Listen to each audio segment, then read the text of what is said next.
구약성경 902페이지 시편 136편 5절 말씀. 자, 우리 한 절 말씀 같이 한 목소리로 읽어보겠습니다. 시작. 지혜로 하늘을 지으신 이에게 감사하라. 그 인자하심이 영원함이로다. 아멘. 아멘. 오늘 우리 함께 읽은 이 말씀을 통해서요, 하나님의 창조라는 제목으로 은혜를 같이 나누도록 하겠습니다. 저 사랑하는 여러분들, 우리 주님의 말씀을, 이 말씀을 다 기억하실 줄로 압니다. 순종이 뭐보다 낫다? 제사보다 낫다. 순종 훈련을 한번 해보겠습니다. 자, 모두 오른손을 들어보십시오. 자, 왼손을 들어보십시오. 자, 이제 흔들어 보세요. 네, 자, 이제 내려보십시오. 네, 저를 이렇게 쌍수를 들고 환영해 주셔서 감사합니다. 네, 우리 오후에도 변함없이 하나님의 은혜가 있기를 축원합니다. 네. 잠이 좀 깨십니까? 지어낸 얘기니까 긴장하지 마시고, 하나님을 어떤 과학자의 무리들이 찾아왔습니다. 그리고 하나님께 자신 있게 이야기했습니다. 하나님, 이제 우리도 흙으로 사람을 만들 수 있게 되었습니다. 이렇게 과학자들이 선언을 한 거예요. 딱 봐도 지어낸 얘기 같죠? 네. 어느 목사님이 하신 말씀인데 제가 그 책에서 좀 따왔습니다. 우리도 흙으로 사람을 만들 수 있습니다. 그랬더니 하나님이 오호, 어디 한번 만들어 봐라, 이렇게 말씀을 하신 거예요. 그래서 이 과학자들이요, 이제 사람을 흙으로 만들려고 나가가지고 흙을 퍼오려고 삽질을 하려는 찰나에 하나님이 이렇게 다급한 목소리로 말씀하셨습니다. 허허, 너희가 쓸 흙은 너희가 만들었어야지, 이렇게 얘기를 하신 거예요. 네. 제가 사실 선호하진 않지만 우리 긍정의 힘 조엘 오스틴 목사님이 하셨던 예화이긴 합니다. 예. 저는 이제 저하고 이제 신학이 많이 달라서 제가 좀 선호하는 목사님은 아닌데 요건 재밌더라고요. 오늘 우리는 창조에 관해서 살펴보려고 합니다. 사실 그래서 창조 얘기 나오면 항상 진화론 얘기를 해야 되거든요. 근데 진화론 얘기를 제가 그냥 간단하게만 넘어가려고 그냥 도입을 이렇게 했습니다. 진화론이라는 거는요, 그냥 과정을 보여주며 추론하는 그런 나름 아직까지 다 검증됐다고 보기는 어렵겠죠. 그런데 중요한 건 진화론은 책 이름은 종의 기원이지만 모든 이 세상의 첫 출발, 그 정작 진정한 기원에 관해서 알려주는 그런 이론은 아닙니다. 그러나 하나님의 창조는요, 어디서부터 시작됐는지를 분명히 보여주고 있죠. 더구나 우리는 예수 그리스도의 무엇을 믿는 자들이다? 부활을 믿는 자들이에요. 그러니까 부활이 성경의 진리가 정말로 참이라는 모든 것의 가장 확증적이고 결정적인 증거입니다. 예, 부활시키신 하나님이 부활의 하나님이라면 그가 하신 모든 말씀이 무엇이다? 참이다, 이거예요. 그러므로 주님은 세상을 창조하셨습니다. 제가 이제 진어로는 더 언급하지 않을 겁니다. 예, 진어로는 더 언급하지 않을 거고요. 오늘은 하나님의 창조에 관해서 이제 살펴보고자 합니다. 우리는 우리가 스스로 무엇을 만들어낼 수 없습니다. 새롭게 개발하고 발명하는 것들이 있긴 하죠. 그러나 그 모든 것들이 사실 기존에 있던 것을 바탕으로 미루어 판단하는 것들일 뿐입니다.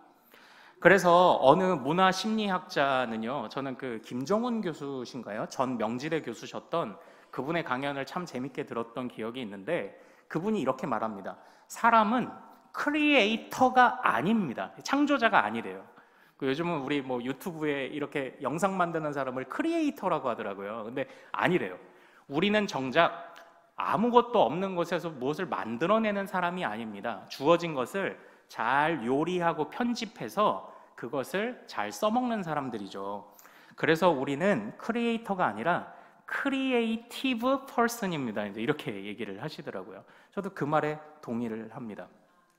우리가 하나님의 창조에 관해서 살펴볼 때 우리가 가장 먼저 말해야 하는 부분이 바로 그것 아닐까요? 하나님은 무에서부터 유를 창조해 내셨다. 바로 이것입니다. 이게 하나님의 창조를 믿는 것이죠. 오늘 우리 본문 5절 말씀 같이 한번 읽어보겠습니다. 5절 6절까지 읽어보겠습니다. 시작. 지혜로 하늘을 지으신 이에게 감사하라. 그 인자하심이 영원함이로다.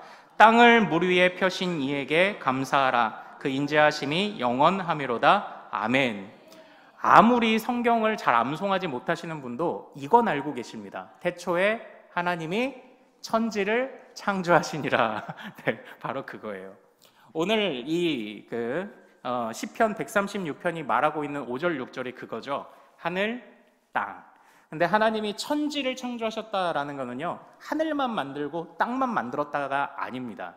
우리가 할라에서 백두까지 또는 유대를 기준으로 단에서부터 부엘세바까지를 말하면 그 사이에 있는 모든 지역을 다 포함하는 것처럼 지를 지으셨다라는 건 이 사이에 존재하는 모든 것, 즉 주님이 모든 만물을 창조하셨다라는 것을 의미하고 있는 것입니다.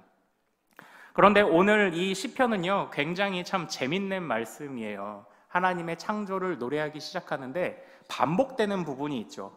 지혜로 하늘을 지으신 이에게 감사하라. 그 다음에 그 인자하심이 영원함이로다. 땅을 물 위에 펴신 이에게 감사하라. 그 다음에 그 인자하심이 영원함이로다. 이렇게 되어 있어요. 사랑하는 우리 성도님들, 먹이고 받는다는 말 아시나요? 먹이고 받는다. 예, 우리 제가 이제 이 노래를 부르면은 이제 아실 겁니다. 청천하늘에 잠별도 많다 하면 그 다음 뭐가 나와야죠? 괴즈나 칭칭나네, 이거죠. 이게 먹이고 받는 겁니다. 그러니까 우리가 보통 사람을 무한 줄 때, 야, 너 나 먹이냐? 이제 그런 먹이냐가 아니라 주고받거니 한다는 뜻이에요. 먹이고 받는다. 청천하늘에 잠별도 많다. 네네, 이게 먹이고 받는 거예요. 우리 한번 해볼까요? 지혜로 하늘을 지으신 이에게 감사하라. 인자하심이 영원함이로다. 땅을 물 위에 펴신 이에게 감사하라. 그 인자하심이 영원함이로다. 오늘 이 시는요, 사실 시편 120편부터 134편까지는 성전에 올라가는 노래예요. 그런데 이 135편과 6편도 성전을 배경으로 하는 듯한 그런 시의 내용들이 담겨 있습니다. 그래서 이 시를 저는 어떤 느낌으로 이 시를 읽냐면, 성전에 올라가서 모든 예배를 다 드리고 마지막에 하나님께 마지막 송영, 찬송을 올려드리는 장면에 이 노래를 부르지 않았을까라고 말하는 그런 느낌으로 이 시를 읽습니다. 그런데 이 시가 무엇을 노래하고 있습니까? 하나님의 창조를 노래하고 있는 거예요. 물론 하나님의 창조만 말하고 있지는 않습니다. 그 이후에 10절부터는요, 주님이 범죄한 자들을 구원하셨다. 애굽에 사로잡힌 자들을 구원하셨다. 또 주님이 그들을 가나안으로 17절부터는 가나안에 이끄셨다. 22절은 그 가나안에서 평안하게 정착하게 하셨다라고 말하며 이스라엘의 전 역사를 개관합니다. 전 역사를 요약적으로 말하고 있어요. 그러나 그 역사의 첫 시작은 무엇이다? 하나님의 창조예요. 여기서 강조되는 게 그것입니다. 주님은 무에서부터 유를 만들어 내셨습니다. 자, 사랑하는 여러분, 주님이 무에서부터 유를 만들어 내셨다는 게 우리에게는 어떤 유익을 주는 걸까요? 우리에게 어떤 좋은 점이 있습니까? 주님이 무에서부터 유를 창조하셨다. 이게 우리에게 어떤 그 유익을 줍니까? 없던 것에서 무언가를 만들어낼 때는요, 그러니까 우리가 하나님에 대해서 주어진 성경과 또한 주님이 지으신 하나님의 형상인 우리 사람을 보며 미루어 짐작할 수 있는 부분들이 많이 있잖아요. 우리도 무언가를 만들어낼 때에 이 컵을 처음에 한 그 도예가가 만들 때 이 컵을 의도를 가지고 만들었을 겁니다. 내가 이 컵이라는 것을 만들 건데 이 컵은 물을 담아 먹는 용도야 라고, 우리도 그렇고요, 누구든지 무언가를 만들어낼 때는 그 안에 목적을 담고 있게 마련이에요. 그래서 주님이 우리를 창조하셨다, 없던 것에서 창조하셨다라는 것은 이 세상에 존재하는 모든 것은 하나님의 목적을 가진다라는 것을 의미할 것입니다. 하나님의 목적이 있어요. 하나님의 목적. 자, 하나님의 목적은 무엇입니까? 그렇다면 주님이 지으신 피조물에 나타나는 하나님의 목적이 뭘까요? 바로 우리가 소요리 문답 첫 번째 시간에 배웠던 것, 사람의 존재 목적이 뭐죠? 하나님을 영화롭게 하고 주님을 영원토록 즐거워하는 것, 바로 하나님께 영광을 올려드리는 것이라는 그런 목적을 가지고 있는 것입니다. 그래서요, 성경은요, 주님을 토기장이로 비유합니다. 주님이 원하시는 그릇을 만드시는 겁니다. 그리고 그 그릇을 어떻게 쓰던 그것은 만든 이의 마음입니다. 그러나 하나님이요, 자신의 뜻대로만 만드신다고 해서 우리가 걱정할 게 있다 없다? 어떻습니까? 걱정할 게 없다. 왜냐? 우리가 배운 대로 하나님은 전능하신 하나님이시고 거룩하신 하나님이시고 유일하신 하나님이시고 그리고 삼위 하나님이시기 때문이에요. 그 완전하시고 선하신 하나님이 가지고 계신 목적이라면 가장 좋은 것입니다. 심지어 우리를 통해 영광 받으시는 목적이라 할지라도 바로 이겁니다.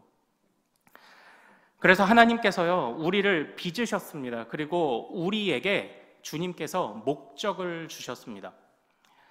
성경은요, 우리 인간이 하나님의 형상으로 지음받았다고 말씀하고 있습니다. 그 안에서 우리는 중요한 사실 한 가지를 보게 돼요. 주님께서 주님의 일을 우리에게 위임하셨다라는 것입니다. 주님께서 위임하셨다. 하나님이 하시는 일을 우리에게 위임하여 맡기셨다. 그러므로 우리는 하나님의 영광을 위해 일하는 사람들이지만 그러나 그 영광을 함께 나누어 받는 자다라는 의미가 하나님의 창조하심 안에 담겨 있는 그런 의미입니다. 그래서요, 저는요, 제가 이제 생일을 그냥 태어난 날이라고 부르지 않는다고 했죠. 어떤 날? 주님이 부르신 날.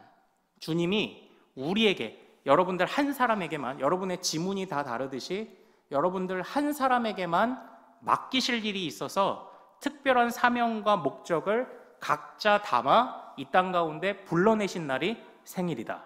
제가 이 말씀을 여러 번 드렸습니다. 이게 무로부터 창조하신 우리 지어진 모든 것에 목적을 담고 계신 바로 그런 하나님의 그러한 그 창조의 의미 첫 번째입니다. 그래서요, 저는 이 첫 번째 창조의 의미, 우리를 향해 목적을 가지고 있다, 우리를 향해 뜻을 가지고 있다, 이 말씀을 묵상할 때에 저는 마태복음 25장에 종에게 맡겨진 달란트의 비유가 생각이 났습니다. 주님께서는요, 어떤 종에게는 5달란트를 맡기셨습니다. 어떤 종에게는 2달란트를 맡기셨어요. 어떤 종에게는 1달란트를 맡기셨습니다. 그런데요, 5달란트와 2달란트 맡은 자들은요, 그것을 가지고 열심히 일하여 이윤을 남기고 주인이 왔을 때 더 큰 것으로 돌려드렸습니다. 그런데 1달란트 받은 사람은 어떻게 했죠? 그 달란트를 묻어두었습니다. 그리고 주인이 왔을 때 주인을 넘겨짚었죠. 당신은 엄한 사람인 것을 내가 압니다. 그래서 내가 이 달란트를 땅에 묻어두었습니다 라고 말하니 주님이 악하고 게으른 종아, 나는 심지 않은 데서 거두고 해치지 않은 데서 모으는 줄로 내가 알았느냐. 바로 이 말씀을 주시죠. 우리는 보통 주님이 우리 안에 목적을 가지고 계시다, 주님이 우리를 지으셨다라는 말을 들어도요, 이제는 더 이상 가슴이 떨리지 않는 시대, 더 이상 감격이 없는 시대를 살아가고 있습니다. 왜냐하면 자꾸 주님이 맡기신 5달란트냐 2달란트냐 그 크기만을 가지고 자꾸 싸우며 살아가다 보니까 그것을 떠나, 크기를 떠나서 맡겨 주시고 위임해 주신 그 주님의 은혜를 우리가 자꾸 망각하는 그런 시대를 살고 있습니다. 그러나 성경을 통해 분명히 아십시오. 주님이 여러분에게 어떤 크기를 맡기셨든지 그것은 여러분이 교만해야 되는 이유도 안 되고요, 실망하는 이유도 되지 않습니다. 나는 남들보다 나는 연약한데, 나는 남들보다 가난한데, 이것을 문제 삼지 않으세요. 주님이 우리에게 요구하시는 것은 목적대로 지음받은 너희들이 게으르지 않게 위임받은 일을 성실히 감당하길 바란다. 바로 이것만이 주님이 우리에게 요구하시는 사실이라는 것, 이것을 절대 잊지 않는 우리 성도님들 되시기를 소망합니다. 그러니까 주님이 우리를 지으셨다, 우리를 위해 목적을 가지고 계시다, 우리에게 위임하셨다, 이것이 정말 우리에게 얼마나 귀중한 일인지. 또 우리가요, 사실 어디로 가야 할지 알지 못할 때, 정말 출근할 때도 없고 이제 은퇴하시면은 이제 좀 마음이 허전해지는 이유도 이제 그런 이유들이 있지 않습니까? 그러나 주님이 다 우리를 사용하실 때가 있다라는 겁니다. 주님이 우리를 사용하실 때가 있다라는 거예요. 이 믿음을 가지고, 그래, 어떤 일을 맡겨주시든지 내가 충성하리라, 내가 순종하리라. 그 마음이 있다면 주님께서 우리를 정말 5달란트, 2달란트? 그건 문제가 되지 않아요. 충실했느냐? 그걸 보시고 우리를 칭찬하실 줄로 믿습니다. 성경에 있는 내용은 아니지만요, 우리 또 젊은이들에게 또 도움이 될 만한 이야기이지 않을까 싶어서 좀 가져와 봤는데요. 그래서 어떤 진로를 이렇게 조언하시는 그런 선생님들이 이런 말씀을 하시더라고요. 저도 비슷한 얘기를 하는데, 남들이 갖지 못한, 나만이 이게 내 눈에만 보이는 혹시 관심사들이 있느냐, 그게 너의 비전일 확률이 크다, 이제 이런 얘기를 저도 사용을 하는데요. 그런데 이제 그거보다, 그래 봐도 또 아유 나는 남들보다 잘 못해요, 이렇게 또 하면서 위축될 수 있다고 그래요. 그래서 제가 여러 가지들을 좀 찾아보니까 그나마 내 안에 있는 관심사 중에 그나마 내가 재미있게 여기고 열심히 할 수 있고 즐겨 할 수 있는 것, 거기에 집중해 보면 나의 은사, 재능, 나의 진로의 방향성에 도움을 받을 수 있다, 이제 이런 얘기를 주시는데 이거 좀 괜찮은 팁 같더라고요. 다른 사람과 너무 비교하지 마시고요, 우리 젊은이들은 그나마 내가 가지고 있는 관심사들 중에 그 중에서도 내가 해볼 수 있는 것, 좀 자신 있게 할 수 있는 것, 그래도 좋아하는 것이 무엇인지 이런 것들을 좀 분별하며 주님이 우리에게 주신 은사가 무엇인지 좀 판단하고, 그리고 주님이 맡기신 우리의 인생을, 우리에게 맡기신 영역을 좀 잘 감당해 나간다면 바로 우리에게 목적을 두고 우리를 지으신 그 주님께 우리가 합당한 삶을 살 수 있지 않을까, 제가 이런 생각을 또 한번 좀 묵상해 보았습니다. 주님이 또한 우리를 창조하셨다라고 말씀하실 때요, 그 두 번째 의미는 바로 이것입니다. 같이 한번 따라해 볼까요? 하나님은 정교하게 이 세상을 만드셨다. 바로 이것입니다. 이 세상은 너무나도 정교합니다. 그래서 사실 진화론이 들어올 여지가 참 쉽지 않죠. 왜냐하면 이 모든 것이 다 그 시작에 우연이 되었다라고 말하는 것이 잘 이해가 가지 않죠. 그래서 믿지 않는 사람들이라 할지라도 이렇게 정교하게 태어난 세상에 누군가가 디자인한 사람이 있지 않을까, 이렇게 말하는 그런 과학자들도 있습니다. 그런데요, 오늘 우리가 읽은 이 말씀을 좀 한번 보겠습니다. 오늘 우리가 읽은 말씀의 6절을 다시 한번 읽어볼까요? 자, 시작. 땅을 물 위에 펴신 이에게 감사하라. 그 인자하심이 영원함이로다. 아멘. 이렇게 되어 있어요. 여기서 땅을 물 위에 펴셨다라고 말할 때 이 펴다라는 단어는요, 말 그대로 두들겨 다지다라는 뜻이 있습니다. 그러니까 주님이 물을 펴실 때 그냥 이렇게 카페트 피듯 그냥 휙 던져서 피신 게 아니고요, 그 하나하나 이렇게 다지신 겁니다. 왜 우리가 도로에 아스팔트를 깔을 때 보면 커다란 롤러차가 이렇게 지나가지 않습니까? 그게 왜 지나가죠? 흙을 단단하게 다지기 위해서죠. 그리고 여러분들 그 주물로 이렇게 가마솥이나 이런 것들 만드는 거 보셨습니까? 처음에 어떻게 합니까? 틀에다가 모래를 붓고, 모래를 어떻게 하죠? 두드려요. 틈이 없게 두드리고, 그 틀이 완성됐을 때 그 주물틀 안에 쇳물을 부어 정교한 작품들을 만들어내죠. 얼마나 잘 두드리느냐에 따라서 얼마나 정교한 작품이 나오느냐가 그 결정이 되지 않습니까? 그런데 땅을 물 위에 펴셨다라고 말할 때 이 펴다라는 이 히브리어 단어가요, 발을 구르다, 두들겨 다지다라는 것을 표현하는 바로 그런 단어입니다. 결국 주님이 이 세상을 지으실 때 얼마나 정교하게 지으셨는지 주님의 정교한 솜씨를 말씀하는 그런 상징의 단어예요. 그리고 5절을 다시 한번 우리 또 읽어볼까요? 자, 시작. 지혜로 하늘을 지으신 이에게 감사하라. 그 인자하심이 영원함이로다. 아멘. 하나님은 이 세상을 무엇으로 지으셨습니까? 지혜예요? 말씀이에요? 헷갈리죠? 창세기에서는 말씀인데 여기서는 지혜. 여기서 이 지혜라는 것은요, 사실 말씀하고 모순되진 않습니다. 이 지혜를 뜻하는 건요, 이 시편 안에 있는 시적 용어예요. 그 시편 104편에도 이런 표현이 쓰였는데, 그 주님이 지혜로 지으셨다라는 이런 표현들이 곳곳에 좀 등장합니다. 이게 하나님의 솜씨를 나타내는 겁니다. 하나님의 솜씨, 능력, 시적인 표현인 거예요. 그러니까 하나님이 이 세상을 창조하실 때는요, 정교한 솜씨로 신경 써서, 그리고 아주 놀라운 지혜로 만드셨다라고 그것을 말씀하고 있습니다.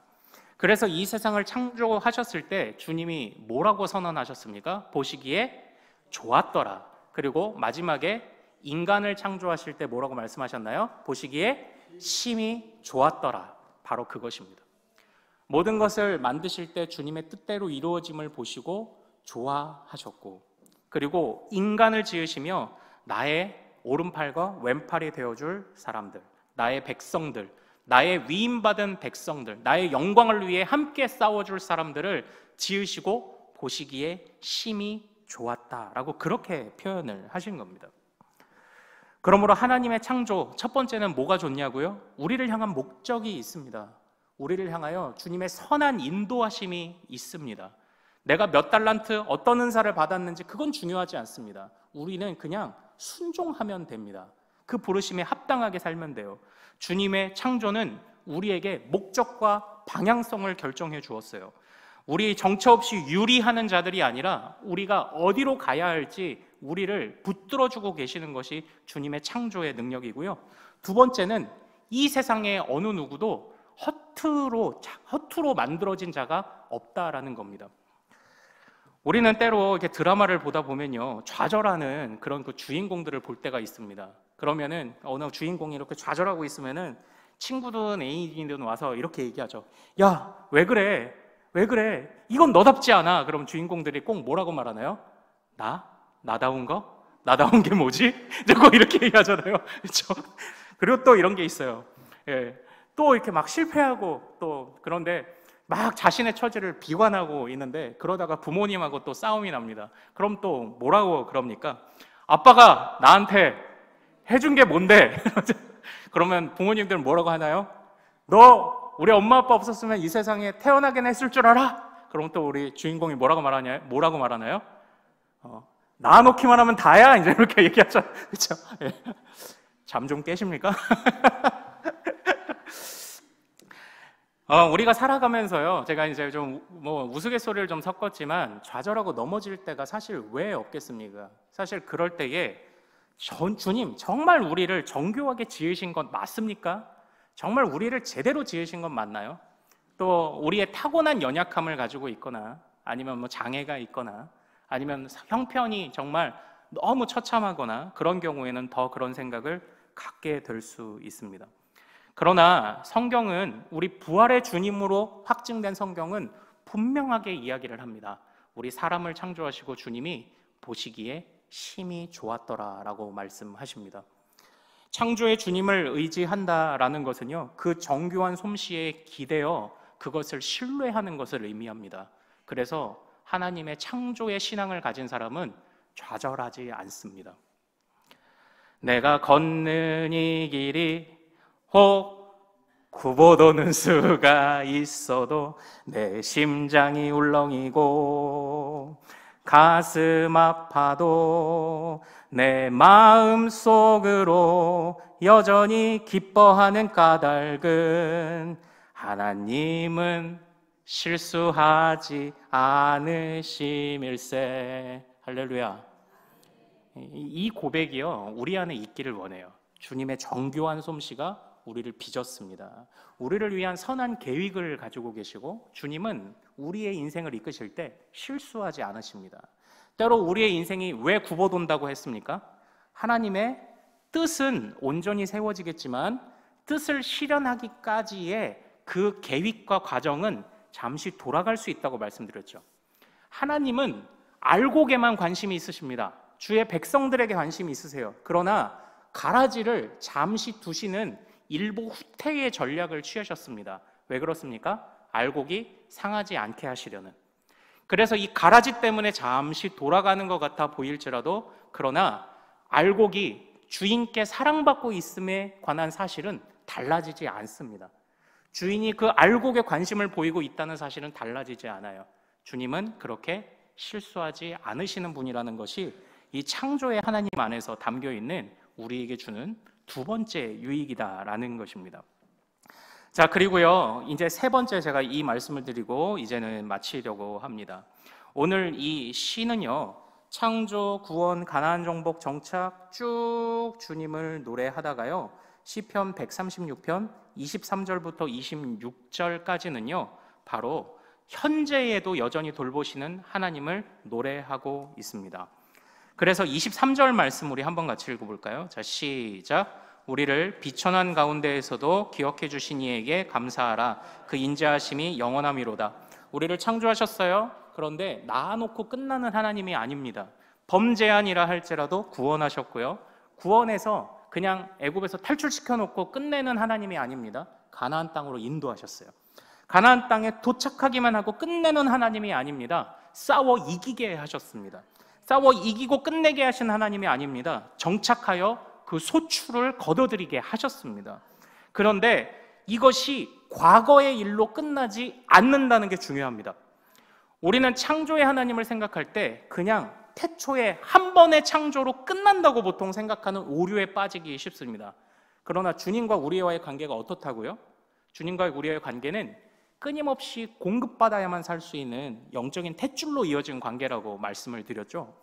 그러므로 창조의 능력이 지금도 매일매일 우리에게 공급되고 있다는 사실을 우리는 신뢰해야 합니다. 그 대표적인 예가 뭐냐? 그게 우리 안에 찾아온 생명이에요. 없던 것에서 있는 것을 만들어내는 게 창조라면 생명을 잃은 자들에게 생명을 주신 것이 창조의 능력 아니고 무엇일까요? 주님의 창조의 능력은 처음에만 있는 게 아니에요. 지금도 우리에게 역사하시는 바로 그런 말씀이다라는 것입니다.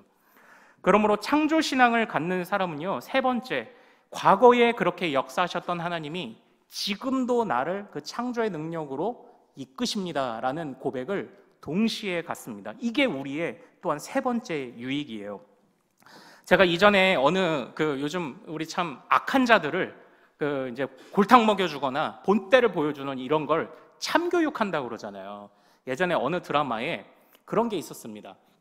세무서 공무원인데 세금을 포탈하는 자들에게 몰래 가서, 이제 드라마라 그런데 몰래 가서 그들을 참교육시켜주는 드라마가 있었어요. 이렇게 저렇게 나름 사기도 치고 막 이렇게 하면서 착한 사기, 하얀 거짓말 이런 거 하면서 그 세금을 받아내는데, 그때에 그 감옥에 갇혔던 사람이 끝까지 자신의 재산을 여기저기 차명계좌에 숨기고 하던 그 사람이 결국 감옥에 붙잡혔어요. 그리고 그 감옥에 붙잡혔을 때 이 공무원, 이 주인공을 만나서 이렇게 이야기를 합니다. 야, 니네가 이긴 것 같지? 니네가 어제 승리한 것 같지? 나는 빙산의 일각이야. 너 승리했다고 자축하지 마, 기뻐하지 마. 이제 이런 얘기를 합니다. 그때 주인공이 이야기합니다. 그래, 당신이 보기에는 아직도 더 많은 비리가 남아있고 더 많은 악한 자들이 남아있다고 자신 있게 말할 수 있겠지. 그러나 과거에는 너 같은 사람에게 접근도 못했고 너 같은 사람을 이렇게 교도소에 넣지도 못했어. 분명한 건 변하고 있다는 사실이야. 이런 식의 대사를 했습니다. 이게 더디지만 이전에는 감히 꿈꿀 수 없었던 이런 참교육들이 벌어지고 있다. 그래서 세상은 변하고 있다라는 거예요. 마찬가지로 하나님의 인도하심이 때로는 굽어도는 것 같고 돌아가는 것 같지만, 그러나 분명히 주님은 이 세상을 치료하고 계십니다. 과거에만이 아니에요. 과거의 그 능력으로, 그 창조의 능력으로 현재를 바꾸고 계세요. 사실상 오늘 우리가 읽었던 본문 5절부터 9절을 보면요, 지혜, 그리고 하늘, 그리고 땅, 그리고 해로 낮을 주관하게 하고 달과 별들로 밤을 주관하게 하셨다, 이렇게 언급하고 있지 않습니까? 그런데 이때에 잘 보면 이게 창조의 질서를 나타냅니다. 하나님이 정말 이 세상 어떤 그 커다란 공간, 빛을 만드시고 그것을 주관하시는 해달별을 만드시고, 그리고 그 궁창을 만드시고 궁창 위와 하늘을 나누신 다음에 그것을 주장하는 새와 그리고 동물들을 만드시고, 땅을 만드셨을 때 이 세상을 최종적으로 다스리는 인간을 만드시고, 이렇게 하나님의 질서가 있어요. 창조는 혼돈과 공허를 잠재우시는, 땅이 혼돈하고 공허하다라고 했을 때 그 혼돈과 공허를 잠재우시는 주님의 솜씨를 또 창조라고 말합니다. 그때 혼돈과 공허에서 공허는 empty, 비어있음입니다. 그러나 혼돈은 formless라고 해서 틀이 없는, 이게 이제 정확하게 단순하게 무질서라고 말하면 될지 그거보다 좀 더 강력한 의미이겠지만 영어 성경으로는 formless라고 그렇게 번역을 하거든요. 근데 주님이 창조하시는 순간 모든 것이 질서를 잡아가기 시작을 했습니다. 그러므로 주님의 창조의 능력은요, 어떤 것을 뿅 하고 만들어내고 끝나시는 능력이 아니라 그것을 질서 잡으시는 능력 또한 창조의 능력입니다. 그래서 오늘 우리가 창조의 능력을, 창조를 신뢰하는 우리의 마음은요, 주님이 지금도 고치시고 계십니다라는 이 신뢰를 우리가 가질 수 있게 된다라는 것입니다. 이것이 바로 하나님의 창조가 우리에게 주는 이런 세 가지 유익이 아닐까, 제가 그렇게 좀 생각을 해보았습니다. 첫 번째는 어떻다고요? 무에서 유를 만들어내신 주님은 우리를 향하여 무엇을 가지고 계시다? 가장 선한 목적을 가지고 계시다. 그리고 또 주님께서는요, 실수하지 않으신다. 정교한 솜씨로 우리를 이끄신다. 그리고 세 번째는요, 주님이 만들어만 놓고 끝나는 게 아니라 지금도 질서 잡고 일하고 계신다. 우리를 창조의 능력으로 붙들고 계신다. 이것을 우리 성경이 보여주고 있다라는 것입니다. 하나님의 창조를 신뢰하십니까? 그 창조의 능력을 의지하십니까? 그렇다면 여러분은 목적과 방향성이 있는 사람들이고요, 여러분은 실수 없이 정교하게 지음받은 주님의 위임받은 자들이고요, 여러분은 지금도 치료하시는 주님의 은혜를 누릴 수 있는 자입니다. 이 창조의 능력을 신뢰하며 창조의 하나님, 오늘 내 삶을 주장하여 주옵소서. 이 고백으로 우리가 일주일을 살아가기를 소망합니다. 우리 오늘 말씀 붙잡고 같이 한번 기도하도록 하겠습니다.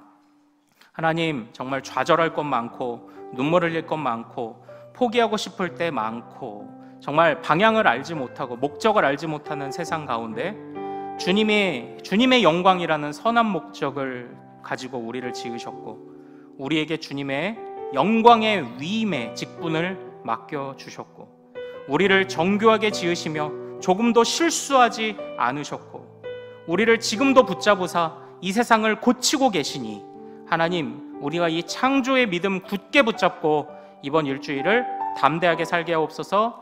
엉킨 실타래와 같은 나의 삶의 여러 문제들과 고민들 속에 실마리를 찾게 하시고 그리고 모든 것이 질서 잡히게 하시는 주님의 은혜를 우리의 삶 가운데, 특별히 우리 자녀들 가운데, 또 우리 청년들 가운데 하나님 허락하여 주시옵소서. 우리 기도 제목으로 주여 한번 간절히 부르고 기도합니다. 주여, 거룩하신 아버지,